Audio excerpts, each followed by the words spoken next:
Tonya. This is our first podcast. We are still in quarantine, so excuse me for just the Red Wings t-shirt. I will have on a Fierce Passions outfit on these podcasts moving forward. Okay, so we have Suave here. He is the co-host of Talking with Tonya and my business partner, close friend. And then we also have Montgomery here, who's one of my best friends. And, he's going to touch a little bit about his business. We're going to talk about some current events going on.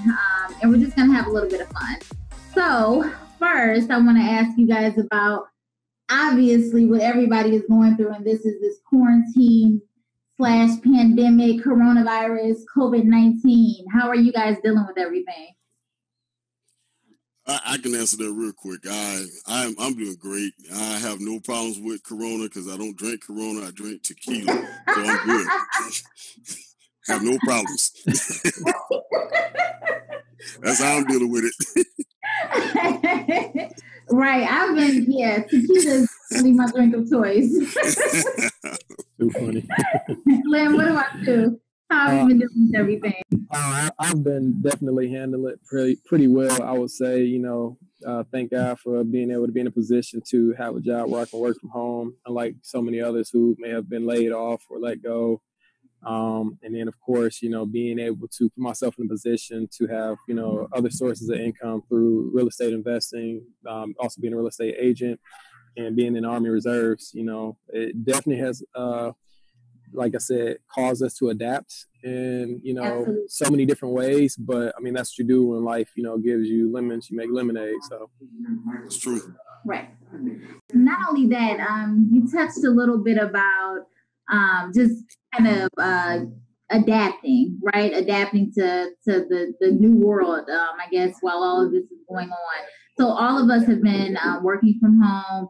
We've been learning how to navigate through, going to an office or James, in your case, you can't really shoot the way you want to because of this pandemic. And we've kind of been doing everything from home.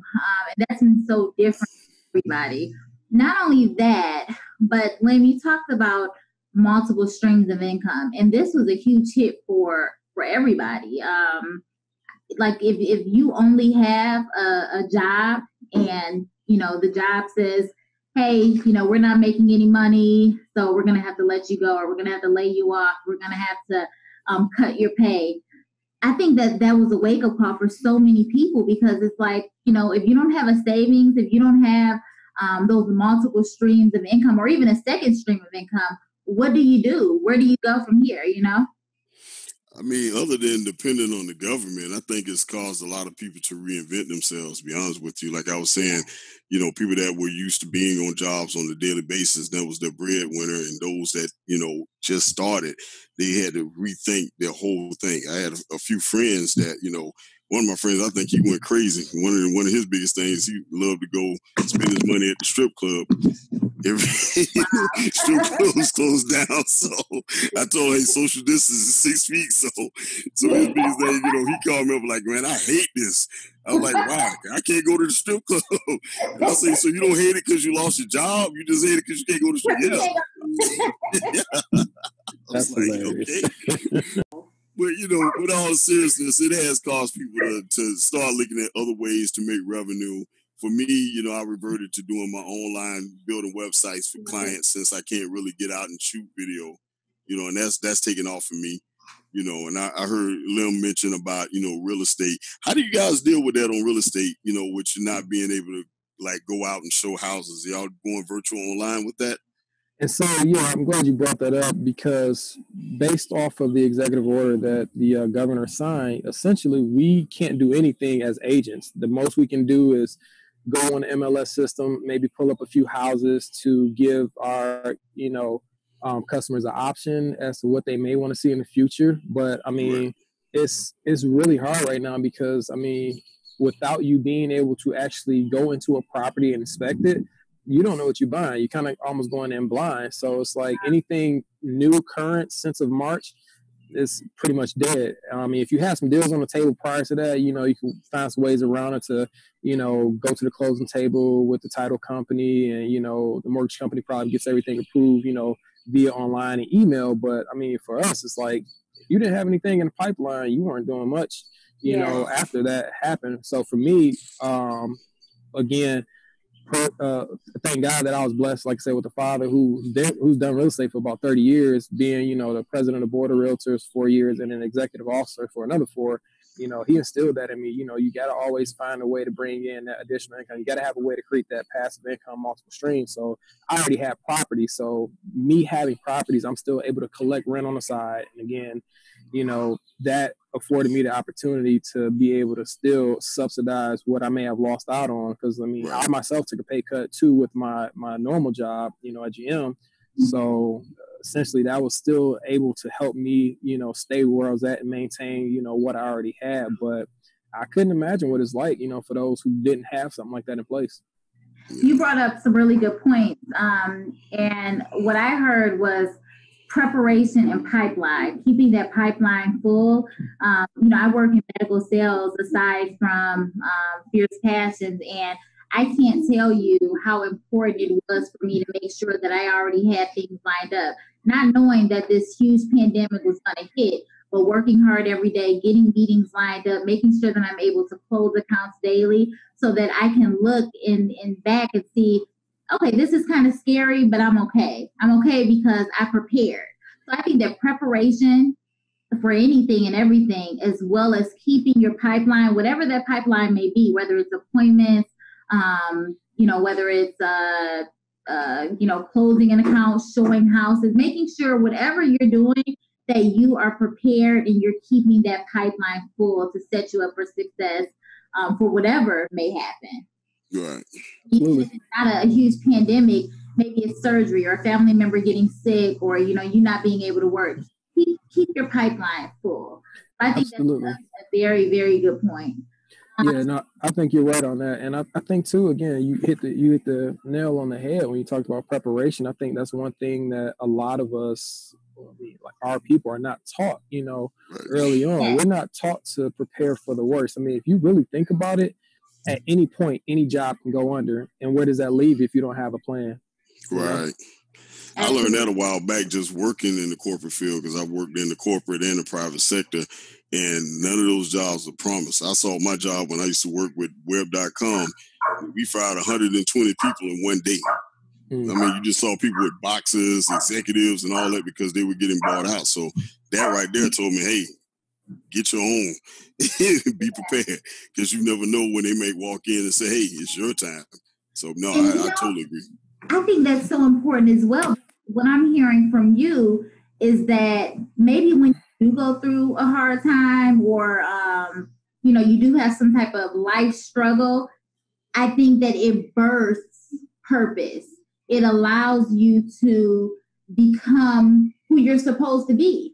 I mean, if that wouldn't have happened, if you wouldn't have experienced things like people getting fired in one day and laid off, and, you know, knowing that a job isn't guaranteed, would you have started your own business of photography? And I thank God you didn't very soon, because that's how I met you, you know, my own business. But I really believe that pain brings forth purpose. That's something that I live on. And, you know, if you're seeing that, if you're going through something, I think that you should allow that experience, whatever that experience is, to kind of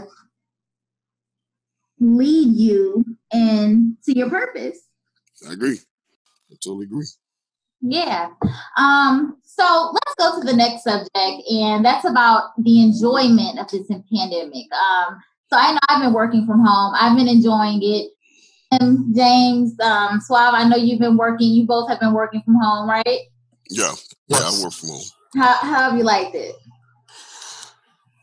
Working from home, just being home and all of this. Well, being home is cool. I'm a homebody anyway, unless I honestly have to go out somewhere and shoot something or do something for someone. Yeah. I'm usually a homebody anyway, but it's a difference from what I found. It's a difference when you're at home because you want to be, or when you're at home because you have to be. It's like when you're home because you have to be, you start thinking about every place you want to go, like, man, I just want to walk outside and see the sun. I just want to walk down the street. It's just, that's the only thing that got me. And I'm like, man, I'm tired of looking at the house. So, for me, I get enjoyment just like if I've been in the house all day, if I just walk outside, honestly, I will literally walk out in my neighborhood, walk down the street for about, a few minutes, look at the sun, and then come back in. I feel like at least I saw some part of the day. I didn't see it shut down inside the house. So how you deal with that, Lil?